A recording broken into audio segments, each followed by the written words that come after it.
following is a severe weather bulletin. The National Weather Service in Marquette has issued a severe thunderstorm warning for southern Menominee County in south-central Upper Michigan until 7:30 p.m. At 6:44 p.m., a severe thunderstorm was located 7 miles northeast of Wasaukie, or 23 miles northwest of Menominee, moving east at 30 miles an hour. Hazard, quarter-size hail. Source, radar indicated. Impact, damage to vehicles is expected. Locations impacted include Stevenson and Cedar River. For your protection, move to an interior room on the lowest floor of a building.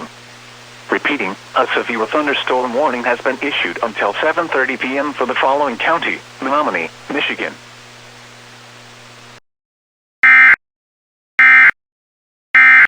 This message from the Emergency Alert System is now concluded.